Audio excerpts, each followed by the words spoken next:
Olá, seja bem-vindo ao canal GBF. Sou o professor Geraldo Barbosa em mais uma aula teórica de resistência dos materiais. Aula 19, vasos de pressão de paredes finas. Vasos de pressão de paredes finas. Um vaso de pressão é considerado de paredes finas quando o seu raio interno é maior que 10 vezes a sua espessura. Então, R é o raio interno, T é a espessura. Alguns exemplos de vasos de parede fina. Nós temos aqui um compressor, um bujão de gás, um aquecedor, reservatório de amônia em formato esférico. Nesses vasos, há surgimento de tensões e deformações nas paredes, devido às pressões internas provocadas pelo fluido interno. Os esforços são tangentes às paredes. Também existe um esforço radial, só que nessa aula nós vamos desconsiderá-lo. Veremos esse esforço radial numa aula de cálculo da tensão máxima absoluta, tensão cisalhante máxima absoluta em futuras aulas. Então nós vamos considerar nesta aula somente os esforços tangentes às paredes, que são duas são as tensões que atuam nos vasos de pressão. Na verdade são três, estamos desprezando a radial. Essas duas que nós vamos considerar são a tensão circunferencial e a tensão longitudinal. Circunferencial atua ao longo da circunferência e a longitudinal na direção do eixo longitudinal. Vasos cilíndricos. Imagine aqui um cilindro de raio interno R, espessura T e os eixos X, Y, Z. Aqui temos duas seções, a seção B, a seção A, e aqui um elemento de volume onde nós temos a tensão longitudinal, σ2, e a tensão circunferencial, σ1. Pegando um pedaço dessa tubulação entre os cortes A e B, nós teremos esta figura. Observe que nesta área, TDY, atua a tensão circunferencial σ1, tanto nesta área de cima como na área de baixo. A pressão do gás atua nessa parede aqui, ó, que nós vamos aproximar de um retângulo de lado DY e 2R. Como está em equilíbrio, o somatório das forças na direção X tem que ser zero.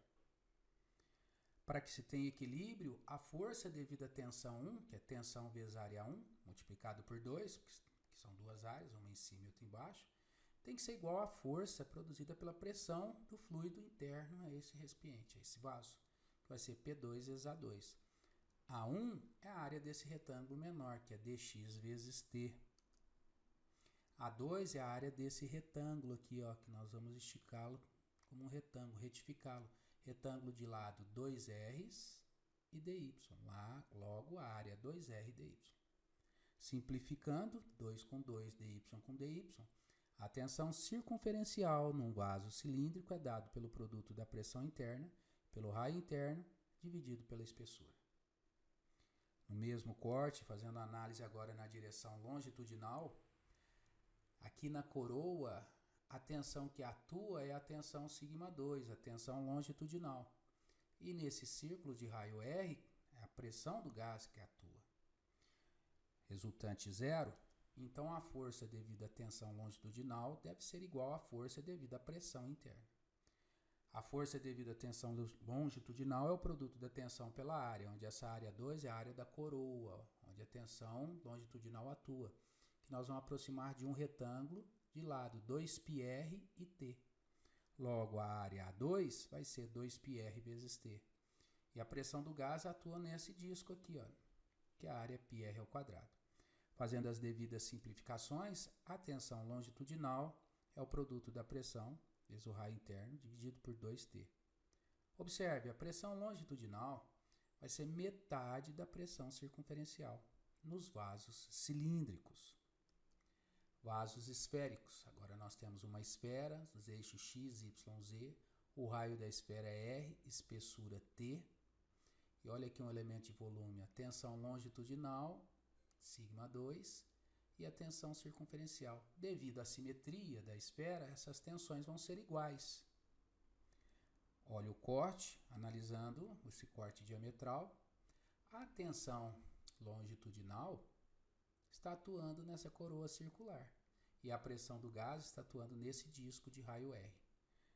As forças têm que se equilibrar, então σ2 vezes A2 é igual a pressão interna vezes A3, onde A2 é a área da coroa, que nós vamos retificar como sendo um retângulo de lado 2πr e T. Então a área vai ser 2πr vezes T. E a área do disco, πr ao quadrado. Simplificando, a tensão longitudinal numa esfera é o produto da pressão interna pelo raio interno dividido por 2T, onde T é a espessura. Observe que nos vasos esféricos, a tensão longitudinal e a tensão circunferencial vão ter o mesmo valor. O tanque do compressor de ar está submetido a uma pressão interna de 0,63 MPa. Se o diâmetro interno do tanque for 550 mm e a espessura da parede for 6 mm, determine os componentes de tensão que atuam no ponto A. Desenhe um elemento de volume do material neste ponto e mostre os resultados no elemento. Então, nós temos aqui o ponto A na parede desse compressor. Vamos verificar se realmente se trata de um vaso de parede fina. Pegamos o raio e dividimos pela espessura. O raio é 275, que é metade de 550. A espessura é 6, resultando em 45,83, que é maior que 10. Portanto, confirmado, é um vaso de pressão de paredes finas. É dado que a tensão circunferencial é o produto da pressão pelo raio interno dividido pela espessura. Substituindo os valores de pressão, 0,63, o raio 275, o raio interno e a espessura de 6, resulta que a tensão circunferencial que vai atuar neste compressor será de 28,88 MPa. A tensão longitudinal é a metade, resultando em 14,44 MPa.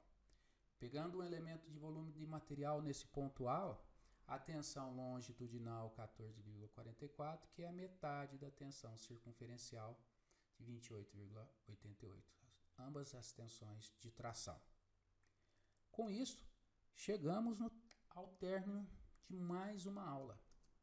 Inscreva-se no canal, dê um like se você gostou, um dislike se você não gostou, mas deixe comentários daquilo que você gostou e críticas construtivas daquilo que você não gostou. O canal é de educação, ajude esse canal a crescer.